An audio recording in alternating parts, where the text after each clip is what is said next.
Okech, who is in Kang'o, that is in Bondo, Siaya County, has been keeping tabs on the recent happenings, particularly on how residents are mourning the late Raila Odinga. Wycliffe, you have been on this bit since early morning, emotions here and there. What more can you tell us as of now?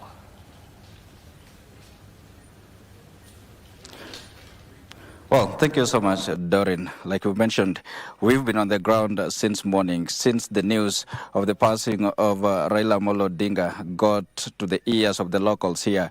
We headed straight away to Raila's rural home, that is in Poda Farm, that is still within Bondo, just some maybe a kilometer from Bondo town, and what we got there was some euphoric emotions running high. Of course, you understand the position that Raila Odinga actually, the position of Raila Odinga politically in this region is a person who has been leading this region politically for decades, and that actually explains that emotion, the kind of emotions that we actually aired live to our viewers in the morning hours all the way till the evening.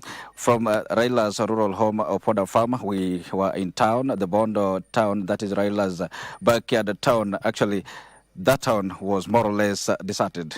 People there, the local traders there, those that partake in the local transport, had vacated that town, heading to Raila's Poda Farm. Some were here where we are right now, that is Kang'o, Kajaramogi. This is Raila's father's home. That is the Jaramogi Oginga Odinga, who was actually the first Prime Minister of Kenya. And I believe you can see behind me here, that is Jaramogi Oginga Odinga Mausoleum. And straight away, I believe my colleague behind the lens, Martin Kivuti, can just point to you straight away into that mausoleum. That is a lion. That is the party symbol for the Ford party that was led by Raila's father, Jaramogi Oginga Odinga. And the mausoleum you're seeing behind here, that is where the grave of Jaramogi Oginga Odinga is lying. And why are we here? This is a home that carries some heritage. The Odinga family has a political connotation in this region, and actually that explains why we are here this moment. When we got here, we were led and we were given a brief tour by the curator for this place, actually, who is a close family member.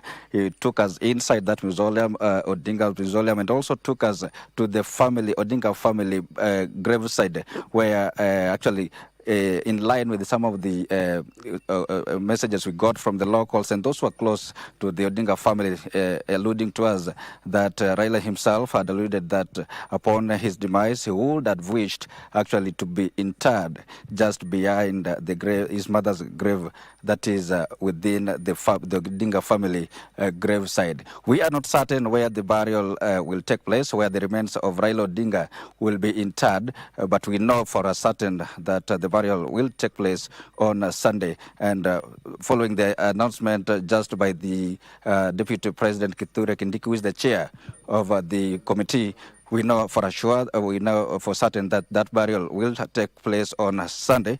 And we promise our viewers actually bit by bit coverage of all the actions right here from Bondo. For now, let me hand it back to you, Doreen. Thank you, Wycliffe Okech, for that update there from Bondo in Siaya County.